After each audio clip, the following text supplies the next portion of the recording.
Hello बच्चों। आज की वीडियो में हम सॉल्व करेंगे चैप्टर नंबर 12 जिसका नाम है राष्ट्रमंडल खेल, उसकी एक्सरसाइज। राष्ट्रमंडल खेलों के बारे में हम पढ़ तो चुके ही हैं, तो चैप्टर भी हमने कंप्लीट कर लिया है। अब टाइम आ चुका है कि हम उसकी एक्सरसाइज को सॉल्व करें। तो सबसे पहले एक्सरसाइज में क्या होते हैं, शब्दार्थ होते हैं, वो भी हमने याद कर लिए हैं। और जो अगली बारी आती है वो आती है वर्तनी बोध की। वर्तनी बोध क्या होते हैं? वर्तनी बोध का मतलब होता है शब्दों को कैसे लिखा जाता है। जैसे बोला जाता है वैसे ही लिखा जाता है। तो यहाँ हम क्या करते हैं, हम एक शब्द लेते हैं और उस एक शब्द को लिखने के दो तरीके सीखते हैं कि शब्द को इस तरह से भी लिखें तो भी ठीक, और अगर इस तरह से भी लिखें तो भी ठीक। तो बहुत सारे बच्चों को अक्सर कन्फ्यूज़न हो जाता है कि ऐसे लिखेंगे या ऐसे लिखेंगे, तो इसलिए वर्तनी बोध को पढ़ना ज़रूरी है। और इसकी एक ट्रिक है जो मैंने आपको कई बार समझाई है, आज एक बार फिर से समझा देती हूँ। चलिए स्टार्ट करते हैं। देखिए, हम इन शब्दों को ऐसे भी लिख सकते हैं। कैसे? देखो, पढ़ो। सबसे पहले तो क्या शब्द है? राष्ट्रमंडल। ठीक है। अब हमें क्या करना होता है, जो बिंदी होती है, जो आपका अनुनासिक लगता है, आपको उसको हटाना होता है। ठीक है। अब इसको हटाएंगे तो इसके साथ जो इसकी साउंड आ रही है उसको लगाएंगे। तो कैसे लगाएंगे, क्या ट्रिक है इसकी? देखो, जो बिंदी हटती है, तो बिंदी हटने के बाद साउंड तो ना की आती है, मंडल मंडल। ठीक है। तो लेकिन हर जगह हम ना नहीं बनाते, आधा ना नहीं बनाते। हम इसके लिए डिपेंड होते हैं उसके अगले अक्षर पर, यानी कि ड पर। किस पर डिपेंड होते हैं? ड पर डिपेंड होते हैं।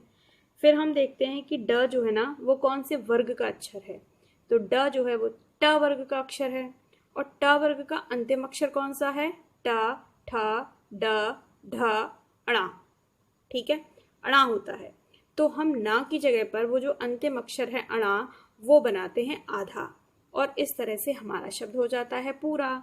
जैसे राष्ट्र मंडल, इसको भी हम मंडल ही पढ़ेंगे, मतलब इसकी जो ध्वनि आएगी, इसकी जो साउंड आएगी, वो भी क्या आएगी? वो मंडल ही आएगी। ठीक है। तो ये हो गया आपका राष्ट्र मंडल। क्या हो गया? राष्ट्र मंडल। फाइन। अब दूसरा शब्द देखिए, शब्द लिखा है जाए, जाए। अब यहाँ पर आप ए भी बना सकते हो, और अगर आप ए को रिप्लेस करना चाहते हो तो ए को हटाकर आप या, और या के ऊपर छोटी ए की मात्रा लगा सकते हो। ठीक है, एक ही मात्रा आएगी। तो ये लिखा है तो जाए, और इसको भी जाए या जाए पढ़ेंगे। तो दोनों ही तरीके ठीक हैं।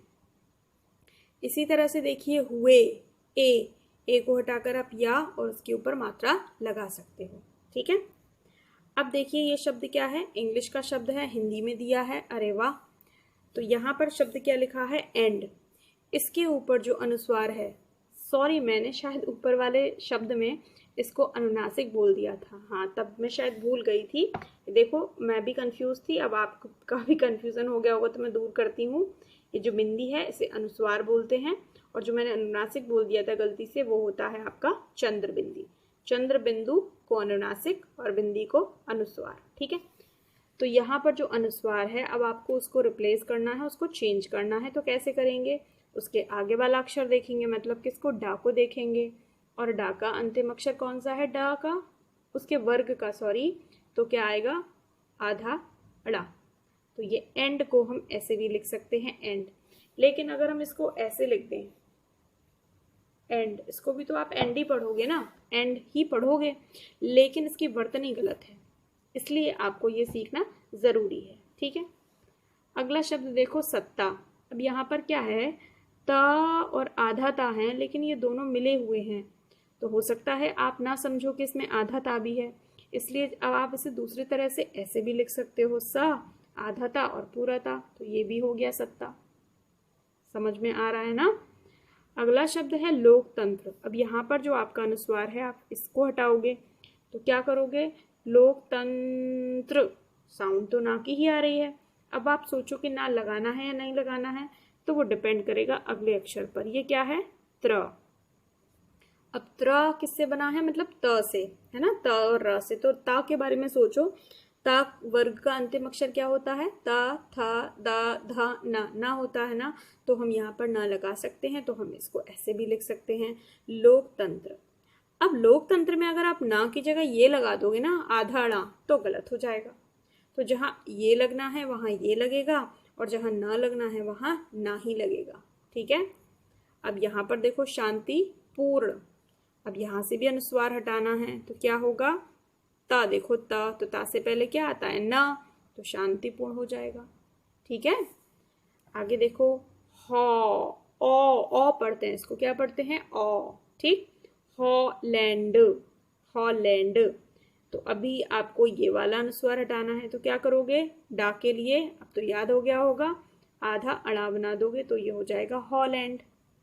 इसलिए ए हटाओगे, या लगाओगे, मात्रा लगाओगे, तो क्या हो जाएगा, इसलिए, है ना। प्रतिभाएं, अब यहाँ पर आया है आपका अनुनासिक। ठीक है। अब क्या करोगे, अब अनुनासिक भी हटाना है, ए भी हटाना है, तो क्या करोगे, या करोगे, या लिखोगे, मात्रा लगाओगे और बिंदी लगा दोगे, यानी अनुस्वार लगा दोगे। तो ये इसका रिप्लेसमेंट है। इसको भी प्रतिभाएं पढ़ते हैं और इसको भी प्रतिभाएं पढ़ते हैं। आगे देखो, स्वतंत्र, तो हमने देखा था ना, बिंदी हटाकर त्र आगे दिया हो तो क्या करते हैं, ना लगा देते हैं, तो कैसे लिखा जाएगा, स्वतंत्र। ठीक है ना। अब देखो, एम्पायर, सब इंग्लिश के ही शब्द हैं ये, एम्पायर। अब इसमें से अनुस्वार हटाना है, अब क्या करोगे, साउंड देखो किसकी आ रही है, एम्पायर, माँ की आ रही है इसमें साउंड, तो ना की भी साउंड नहीं आ रही है। अब इसके अगला अक्षर देखो, पा है, तो पा कौन से वर्ग का है, पा वर्ग का, प फ ब भ मा, तो आखिरी अक्षर क्या है, माँ, तो बिंदी हटाएंगे तो क्या लगाएंगे, माँ लगाएंगे, तो ये क्या हो जाएगा, एम्पायर। ठीक है। अब ये देखो, अंतर्गत, देखो जो मात्रा लगी होती है ना रेफ की, उसको पहले पढ़ते हैं, तो अंतर्गत, अंतर्गत। अब यहाँ पर ये वाला अनुस्वार हटाना है, तो क्या करोगे, ता से पहले ना आता है, तो ता से पहले ना आ गया, शब्द वही रहा, अंतर्गत। ठीक है। लोकतंत्र, लोकतंत्र तो एक बार आ चुका है, दोबारा आ गया, नो प्रॉब्लम, हम दोबारा पढ़ लेते हैं। लोकतंत्र में बिंदी हटानी है, तो क्या होगा, त्र से पहले ना आएगा, तो ना आ गया लोकतंत्र में। अब देखो, गए, तो ए हटाना है, तो या और मात्रा, तो शब्द क्या हो गया, गए। चलाए, तो ए हटाना है, तो या और मात्रा, शब्द क्या हुआ, चलाए। आई, ई हटाना है, तो ई से क्या बनेगा, य और बड़ी की मात्रा और बिंदी, तो ये हो गया आई और ये भी हो गया आई, तो दोनों तरह से लिख सकते हैं। अब देखो, ओलंपिक, यहाँ बिंदी हटेगी, आगे पा आया है, तो पा से पहले क्या आता है, माँ, तो ये हो गया ओलंपिक। ठीक है। अब ये देखो, द्वारा, ये समझो एक बार, यहाँ पर दा पूरा है, वह आधा दिख रहा है, लेकिन एक्चुअल में इसका सही तरीका लिखने का क्या है कि द आधा है और वह पूरा है, तो कैसे लिखा जाएगा, द्वारा, इसमें द आधा, हलंत लगा है, वह पूरा। इसको पढ़ो, सामंजस्य, सामंजस्य, बिंदी हटानी है ना, तो इसके पीछे क्या है, ज है, तो जा कौन से वर्ग का है, च वर्ग का, तो च, छ, ज, झा और चूलकियां। तो जब बिंदी हटाएंगे तो क्या बनाएंगे, नानी बनाएंगे, क्या बनाएंगे, चूलकियां बनाएंगे, तब सही जाएगा ये। तो सामंजस्य, है ना। अब देखो, ये नानी बनाए, क्या बनाए, चूलकियां बनाए, आधा वाला, तो सामंजस्य, पढ़ेंगे इसको वैसे ही। संवाददाता, जो पत्रकार होते हैं उन्हें संवाददाता बोलते हैं, रिपोर्टर्स को संवाददाता बोलते हैं। ठीक, तो संवाददाता। अब यहां पर ये हटाना है ना बिंदी, इसके आगे देखो क्या है, वाह, तो वाह कौन से वर्ग का है, पा वर्ग का, पा, फा, वा, भा, मा, आखिरी अक्षर क्या है, माँ, तो बिंदी हटाकर क्या लगाएंगे, माँ लगाएंगे। संवाददाता, आधा अक्षर लगाते हैं, चाहे ना लगाओ, चाहे माँ लगाओ, चाहे अड़ा लगाओ, चाहे चूलकिया लगाओ, कुछ भी लगाओ, आधा लगाओ, तो ये शब्द हो गया संवाददाता। है ना मजेदार, और इसकी ट्रिक भी कितनी इजी है। तो अब आपने समझ लिए हैं कि इन शब्दों को हम दोनों तरह से लिख सकते हैं। तो आप अपनी नोटबुक पर पहले शब्द उतारिएगा, उसके बाद किताब बंद कर दीजिएगा और उसके बाद फिर इसके लिखने का जो दूसरा तरीका है उसको अपने आप से लिखिएगा। ठीक है, अब हम चलते हैं आगे। आगे क्या है हमारे पास? आगे है हमारे पास श्रुतिलेख। श्रुतिलेख का मतलब क्या होता है? श्रुतिलेख का मतलब होता है सुनकर लिखना, है ना। लेकिन हम इसको किस में बदल देते हैं? हम इसको बदल देते हैं सुलेख में। यानी कि आपको क्या करना है? श्रुतिलेख का सुलेख बनाना है। क्या बनाना है? सुलेख बनाना है। सुलेख कैसे बनाएंगे? सुंदर सुंदर राइटिंग में सुलेख बनाएंगे।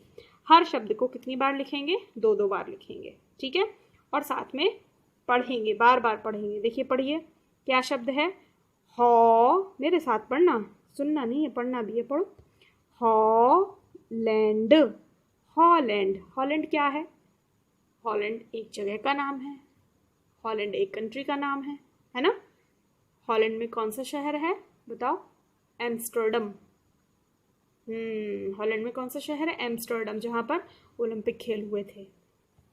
इस शब्द को पढ़ो, क्या है ये? श्रेय। श्रेय।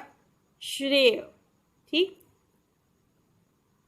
श्रेय देने का मतलब किसी को अपनी सफलता का कारण बताना कि मेरी सफलता इनकी वजह से हुई है, तो मैं अपनी सफलता का श्रेय इन्हें देता हूँ। ये शब्द देखो, क्या है? ओलंपिक। ओलंपिक क्या है? ओलंपिक एक प्रकार की खेल प्रतियोगिता है। अच्छा, ये शब्द देखो, ये क्या है? एम्स्टरडम, है ना। आसान, ब्रेक करके पढ़ो, इजी हो जाता है। एम्स्टरडम। एम्स्टरडम। एम्स्टरडम। ठीक, एम्स्टरडम क्या है? ये शहर का नाम है। कहाँ पर है? हाँ, अभी बताया था, हॉलैंड में। अच्छा, ये पढ़ो, राष्ट्रमंडल। राष्ट्रमंडल ये क्या है? ये भी एक खेल की प्रतियोगिता का नाम है। ये पढ़ो, ये क्या है? संस्कृति। संस्कृति। संस्कृति मतलब कल्चर। ये देखो, क्या है? द्वारा, किसी के द्वारा। बाई लगाते हैं इसकी इंग्लिश, ऐसे वॉइस में लगाते हैं वैसी वाली। बस के द्वारा, ट्रेन के द्वारा, मेरे द्वारा, तुम्हारे द्वारा, उसके द्वारा, हम सबके द्वारा। अच्छा, ये पढ़ो, ये क्या है? अस्तित्व।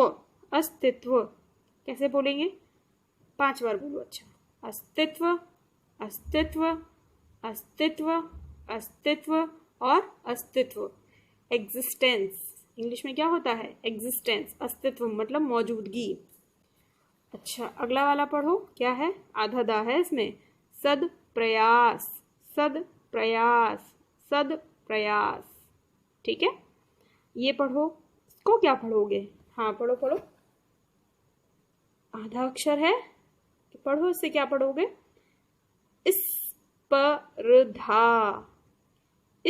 स्पर्धा, इसको इससे पढ़ते हैं, इससे। जब स्टार्टिंग में सा होता है तो इस बोलते हैं। स्पर्धाओं। स्पर्धाओं बोलो 5 बार। स्पर्धाओं। स्पर्धाओं। स्पर्धाओं। स्पर्धाओं और स्पर्धाओं का मतलब क्या होता है? कंपटीशन होता है, प्रतियोगिता होता है। ठीक है, तो ये शब्द हमने पढ़े हैं। अब आप इन्हें 2-2 बार सुंदर सुंदर राइटिंग में लिख कर देखना। ठीक, चलो आगे चलें। मौखिक उत्तर देना है। मौखिक उत्तर तो आप देंगे ही, लेकिन मौखिक देने के बाद फिर आप इसे लिखित में भी हल करेंगे अपनी नोटबुक में। ठीक है, हमेशा कहती हूँ एक ही बात, कोई नई नहीं है। बताओ, चलो, राष्ट्रमंडल खेलों की शुरुआत का श्रेय किसे माना जाता है? ये तो आपको बताया था ना मैंने। राष्ट्रमंडल खेलों की शुरुआत का श्रेय किसे माना जाता है? मेलविल मार्क्स जॉनसन को। पूरा नाम क्या है उनका? मेलविल मार्क्स जॉनसन को। और ब्रैकेट में लिख देंगे बॉबी जॉनसन, क्योंकि उनका जो कॉमन नेम है, जिसे लोग ज़्यादातर इसी नाम से बुलाते हैं, बॉबी जॉनसन, निक नेम कह सकते हैं उनका। ठीक, मेलविल मार्क्स जॉनसन। आगे देखो, सबसे पहले राष्ट्रमंडल खेल किस शहर में आयोजित किए गए?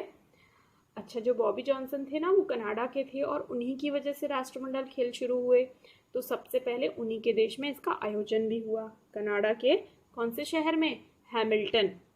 कनाडा के हैमिल्टन शहर में राष्ट्रमंडल खेल आयोजित हुए। राष्ट्रमंडल खेल पहले किस नाम से जाने जाते थे? ये भी मैंने आपको बताया था।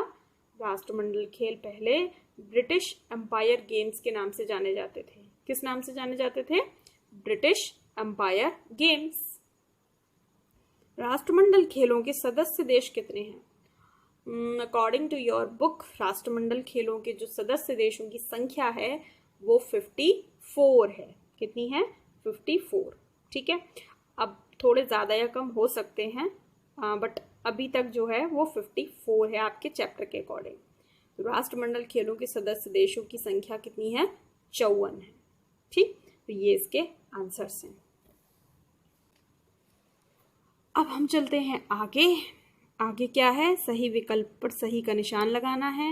ये तो बहुत इजी एक्सरसाइज होती है, हम जल्दी से इसको करेंगे। एथलेटिक टीम में रॉबिन्सन को मिला। अच्छा, मैंने जल्दी जल्दी में आपको जॉनसन बता दिया रॉबिन्सन की जगह। हाँ, आप भी सोच रहे होंगे ना कि मैडम आज क्या हो रहा है, मैम आप बार बार भूल रहे हो। राष्ट्रमंडल खेलों की शुरुआत का श्रेय किसे जाता है? मेलविल मार्क्स रॉबिन्सन को। ठीक, जॉनसन निकल गया मेरे मुंह से। टोक दिया करो भाई, कभी कभी हो जाता है, आप स्लिप कर जाते हो, है ना, टंग आपकी स्लिप कर जाती है। तो जॉनसन नहीं है, रॉबिन्सन है। किसका आंसर? फर्स्ट का आंसर। राष्ट्रमंडल खेलों की शुरुआत का श्रेय किसे जाता है? मेलविल मार्क्स रॉबिन्सन को। ठीक है, जॉनसन नहीं है इसका आंसर। इसका आंसर क्या है? Melville marks Robinson. ठीक, तो एथलेटिक टीम में रॉबिन्सन को क्या मिला?